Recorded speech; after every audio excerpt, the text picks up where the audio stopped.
Just ahead on Black Issues Forum, we explore the realities of the racial wealth gap, walk through smart financial strategies for challenging times, and examine the role of nonprofits in sustaining our communities. With stubborn inflation, stagnant wages, and job losses, we're asking, how do Black North Carolinians and families navigate these uncertain times? Make sure to join this conversation about survival, security, and the future of Black wealth. Coming up next, stay with us.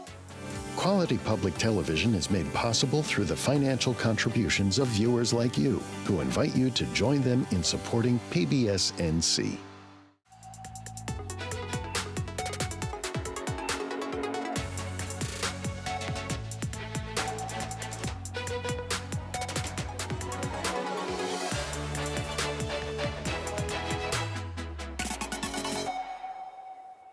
Welcome to Black Issues Forum. I'm Kenia Thompson. A popular rule of thumb for household budgeting is to tuck away 20% of your pay for savings. But how many of us are really doing that? Studies indicate that only 41% of Americans could dip into savings for an emergency expense of $1,000. The racial wealth gap makes saving even more difficult for Black households, but there are smart strategies that can help. Joining me today are Kimberly Winborne. She's a certified financial education instructor and owns Kimberly Winborne LLC. With her, we have Carlos Mims, president of Trapp Insurance Group, Both are financial experts, community advocates, and everyday people dealing with these issues firsthand. Welcome to the show. Thank you. Thank you. Of course. So the first kind of statistic that I introduced here was that most of us don't have $1,000 for an emergency. How did we get here, Kimberly? When we look at the trajectory of Black families and Black communities, and unfortunately that impacts us the most, how would you say we got here? I think it goes back to financial literacy. What's being taught at the kitchen table and or not being taught at the kitchen table. And just unfortunately, a lot of these conversations are not happening around the kitchen table of the Black family. We've been taught to keep our finances a secret to a certain degree. The kids don't need to know all of that. Right. And there could be a struggle happening, but the children would never know.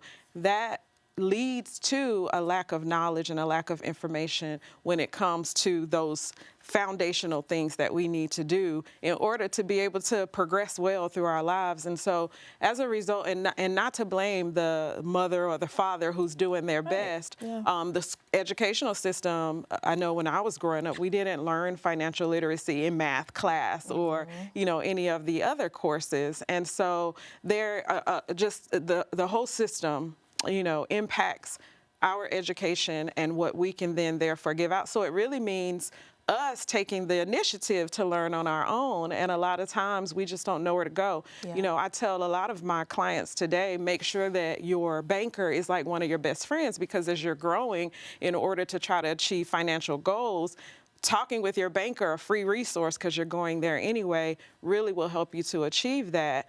But how many people trust the banks, right? So and that's another my grandfather question. Still has his money under the mattress. Under a mattress. That's right. So I think it starts there. Yeah. And so that's why I love being a certified financial education instructor, because I try to make it a little softer to share these principles. We got to save. We have to put money to the side, and that emergency fund is significant to being able to grow from there. Yeah. Carlos, in 2022, studies have shown that white families' average wealth was $1.4 million, while Black families' wealth was $211,000. That is a huge gap. Yes. Your thoughts on those numbers? I think it has to do a lot with where most of us come from. We didn't have, and we get excited about getting. And in the midst of getting excited about having things, because we tend as parents to say, I want my kids to experience and have things I've never had. Right. Not realizing there's a cost for that. Yeah. And I think the focus, we lose focus on that. We're not going to have money always. And this has to be a baseline of where we're going to start. Yeah. Our counterparts always talk about generational wealth, which is what they have. We got to start from somewhere. Too many times we start building wealth, but by the time we pass on, there's nothing left. Right. And then if there is something left, we haven't taught our kids how to maintain that which we have, and then they'll go out and spend it. Mainly because American society is about spending. Right. That's what capitalism is about. Yeah. You spend and somebody's going to supply. And if you've never sat down and had a conversation about everything that looks good isn't good, and you need to hold on, then the expectation is, I'll spend, and as parents, we're always there to catch them. Right. So they never understand the consequences of spending all their money, Yeah. where they will hold on, and then they will transfer. We won't. And then there's other things where they will utilize insurance. Yeah, there are different They'll tools. have $1 million, $2 million policy Right. that when they pass away, $2 million tax-free goes to the next generation, and then it goes on from there. Transfer of wealth. We think that's a gimmick, whereas in reality, It has to be a catch, right? yeah, there's got to be a catch. Yeah. Or we'll sit there say, I don't want nobody to make no money off of me, or crazy things like Yeah. that. Yeah. So Well, let me ask this question. Is it realistic for us to say, spend less and save more, given, I'll just speak for myself. It feels like there's always something, and nothing extraneous, like nothing flamboyant in my lifestyle, but taking the kids, having them be in good programs, extracurriculars that will hopefully help them advance later on, even just the cost of mortgage or rent. Is it realistic today to say spend less and save more? I think to your point, as far as inflation, it may not seem that way. But as far as a principle, absolutely. I think an easy way to explain this is when it comes to like weight loss. Let's bring those two differences that are similar. If you want to lose weight, then you know that if you eat less and burn more calories, you lose weight, right? But if you eat more, it's going to be harder to lose that weight. And so the same thing with our finances. If we want to have something long term, we want a goal, we want to build wealth more so than lose it, then we definitely have to use those principles. And so that goes back to budgeting. You have to look at what you have coming in. And so when inflation happens, you can adjust accordingly. And that means sitting down with your books. I know me, for a long time, I was weekly, sitting down, balancing my checkbook and all of those things, seeing what I have. And as a business owner for years, I would have to do this where I would have like a meeting with myself and maybe my team to say, what do we need to do different? Because the prices of products are going up. Right. So we have to do that in our households. I think that's a confrontation. A lot of people don't want to sit with their checkbooks because the reality is I actually don't have enough money. And so when you look at the job market and living wages, and some may argue that we're not getting paid enough to live in the societies that we live in, how do you combat that? Like how do you face your checkbook with that reality? Let me kind of answer that with this process. I look at one of the reasons we have problems is we don't really know what our lifestyle is costing us. And what I do is I look at it and said, so for those of us that went to college, there's 4 things that we do. We decide where we're going to go, how much it's going to cost, what's the total credits I need to graduate, and the curriculum to get me there. And we make that decision before we even get on campus. So when we get on campus, every decision is based upon the curriculum. Because if we take an extra class, cost us more money and prolong us from graduating. Well, the issue is once we graduate, nobody sits down and figure out what my life is going to cost me. So if you don't ever know what the true cost of the lifestyle that you want, then you're going to spend everything. Because we always operate like our money is always going to be there. We always going to have that $125,000 salary, not realizing by the time you get to 45, 50, they're talking about cutting you. And our lifestyle is based upon that income. But if I know what my lifestyle is, then every decision I make will be based upon, is this going to get me closer to me owning it, or is it going to get me further? So when times come up or inflations, I'm covered. Because I'm definitely living within my means, and I have an objective that I'm trying to reach while I'm going through life. And without that kind of know-how, it's that same saying, if you don't know where you're going, any road to get you there. Yeah, And that's we kind of have to how we have a do with our roadmap. finances, is we really don't know where we're going. We just know I'm making money, and I feel as an adult, if I make it, I can spend it. Right. And spending is one of those emotions that makes you feel good. It does. It's Yeah. a good dopamine hit. Exactly. Right. Yeah, Exactly. But we have people do have it, and that's one of the things that I know it's annoying to hear, but we are not as disciplined, honestly, as we need to be. When you say our black communities. Yeah, our black communities, and this is not to point a finger at black communities, because I actually think it's American. Yeah. It's American actually, lifestyle. we become very consumeristic. Yeah. And so what we do have to do is say, okay, while Jim and Jill over there have this, let me look at what I actually have so I can attain more for my situation. Because you have people who are making a whole lot less, Right. but have a whole lot more saved because of discipline. And so we have to, back to his lifestyle example, we have to think about what we want in the future and live our lives now, but also put in there some exciting moments and times. But do we need to go on vacation every week? Right.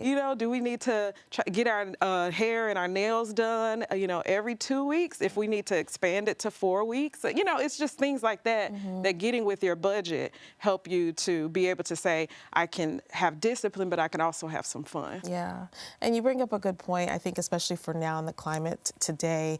While they say inflation is just kind of stubborn right now. It's not super peaking up and rising, but we do see some increase in cost of living. For sure. And a lot of people are asking the question, do I need to be traveling right now? Should I be buying a house right now? I think I won't answer the question for you. There's a blanket statement, I think, before you do any of those big major decisions. But would you say, and open to either one of you, but Kimberly, I'll pivot first to you, is this a good time now to be making big decisions like that?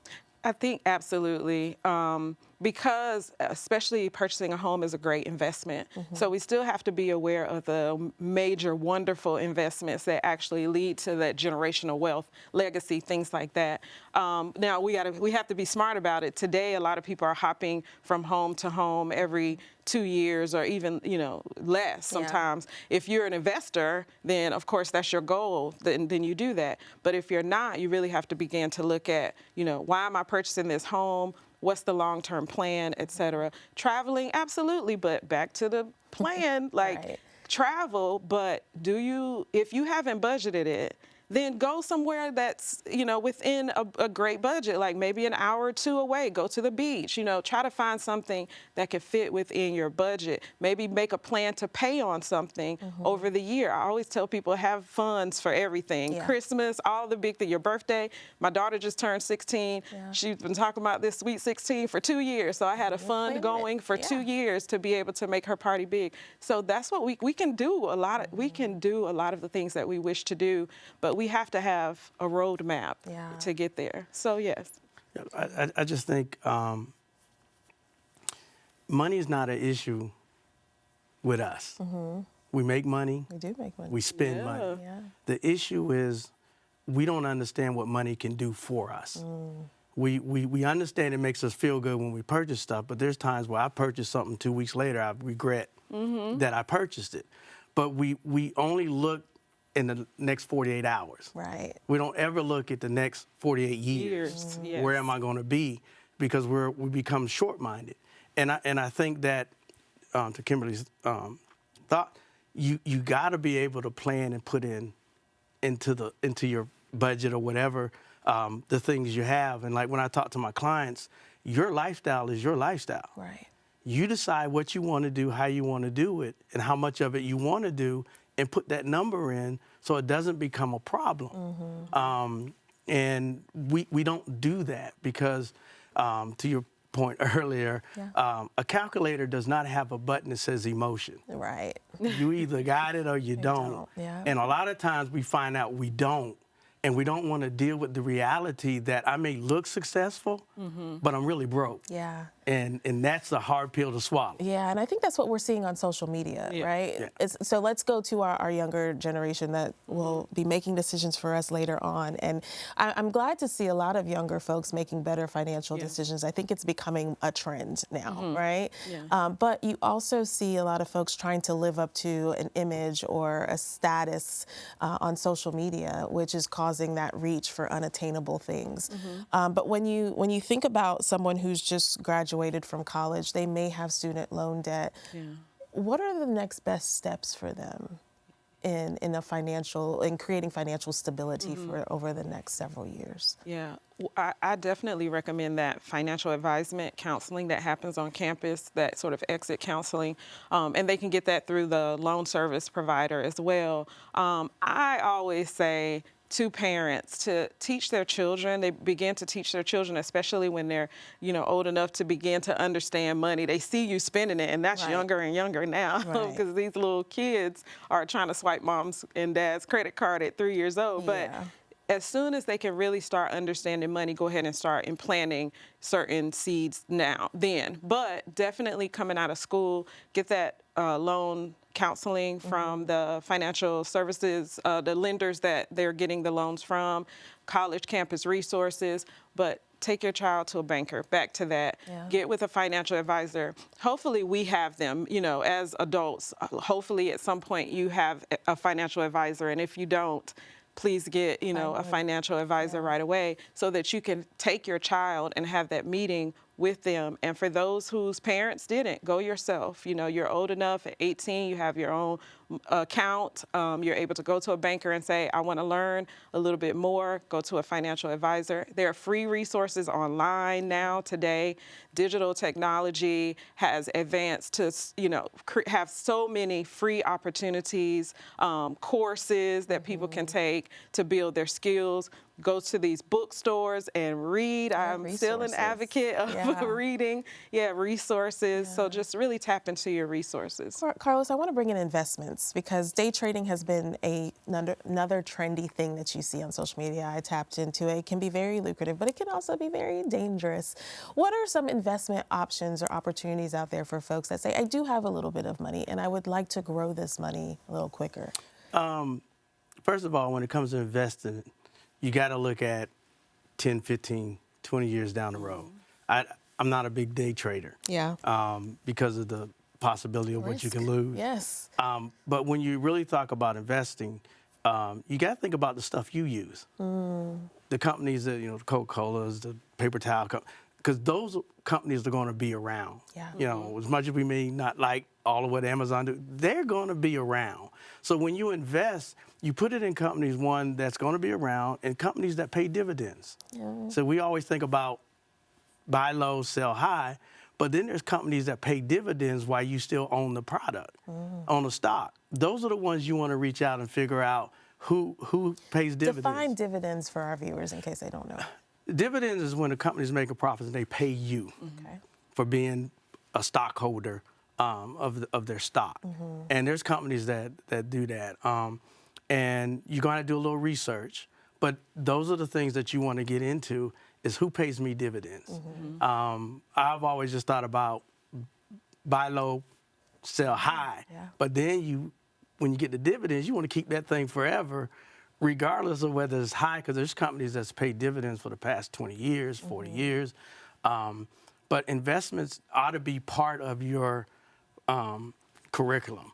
When you get paid, I need to invest. And for the young folk, like I told my 19-year-old, he's working, he has his Roth. So every time you get paid, you contribute to your Roth. No one ever talked to me about that. And a lot of these employers have these programs available for their employees. But if we don't know, we don't know. We don't know. And we're raised to get that job. You get the job, get the money, then you can do stuff. But no one talks about, a Roth, a 401k Roth, or a 401k. How does that work? What's the benefit? So we're already behind the 8 ball. And for many of us parents, the focus, I know my dad was education and a job.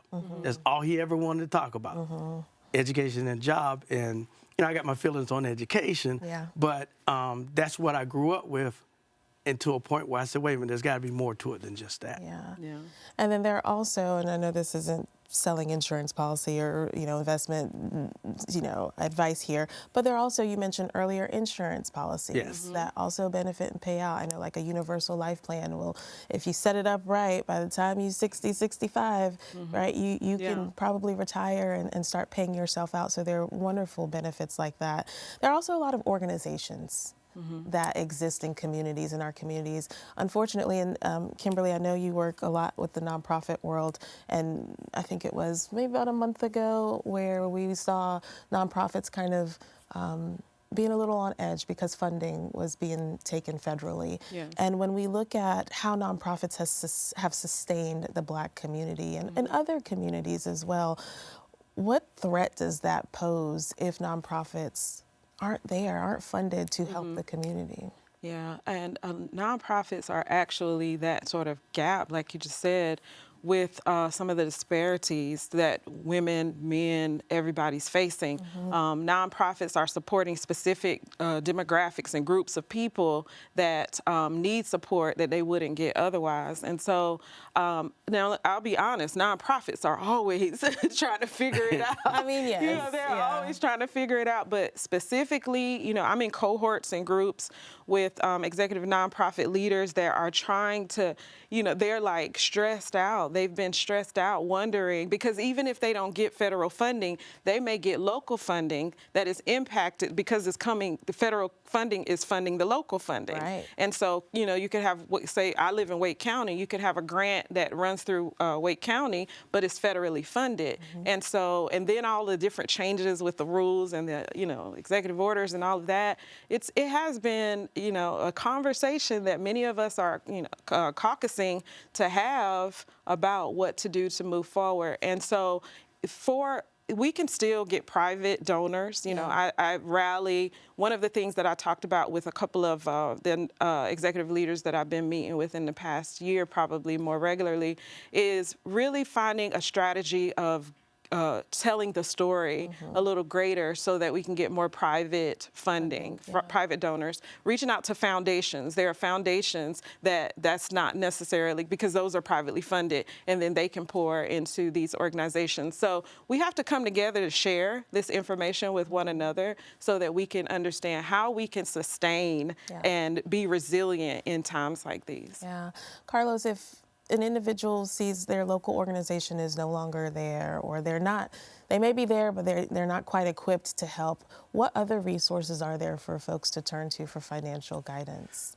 Well, I think what's going to ultimately have that, there is church. Some churches have financial programs in place to help them.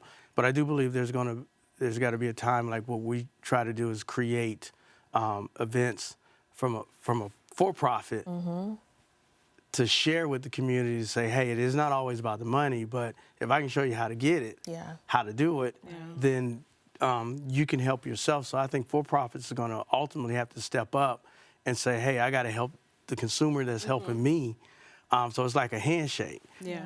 Because I just feel right now you can't completely rely on the government. And the other thing about the government, it's not the government's job to help you create wealth. It's true. That's your job. And you need to be able to put yourself in a position or line yourself up with nonprofits that are in the same area that you're doing. And I think it's for us, especially for Black businesses, we need to step up as well and say, how do I help my community? Where do I sow? What nonprofit do I need to put my money in or partner with to make sure that the message gets out to the community? A couple of minutes left, Kimberly. Again, inflation isn't too much of an issue right now. However, we don't know where things will lead, right? When we experienced the pandemic, we didn't expect that to happen. And so how can we prepare right now, today, with our current situations as they are for potential times ahead that we may face? Yeah, so inflation is one of those things that's always going to happen. If we track history, economic history, it is one of those things. It is just a condition of, it's inevitable. And so, I want to echo what Carlos just said, and one of my favorite things is collaborating. So finding, I think it's important to if you don't know where the resources are, and if you don't have the money to, maybe you don't have the money to pay a financial advisor right now, so you can go to these events and things where people are collaborating and coming together, financial leaders, and saying, hey, I do tax, I do life insurance, I do investments, I do all of these things, and begin to educate yourself. That's one of the things I tell everybody to do. Educate yourself, as I just said a few minutes ago. Get online, get with various resources. We have social media. Don't listen to all the social media and TikTok advice as it relates to finance. But it goes back to 3 principles: having long-term vision, delaying some gratification, which I know nobody wants to hear, but also there's power in compounding. So your efforts, your habits, the things that you do are going to compound. It's for us to determine if those things are serving our long-term goals. First of all, knowing our long-term goals takes sitting down, planning, and talking it through. But is it going to serve us or for us? Is it going to be for us or against us? Well, great information, great insight. Hopefully our viewers feel a little hopeful with where they can start with where they are today. And I think it's possible for all of us to have financial success. So Kimberly Winborne, Carlos Mims, I thank you so much for the conversation. Thank you. Thank you. Of course. And I thank you for watching. If you want more content like this, we invite you to engage with us on Instagram using the hashtag Black Issues Forum. You can also find our full episodes on pbsnc.org/Black Issues Forum and on the PBS video app. I'm Kenia Thompson. I'll see you next time.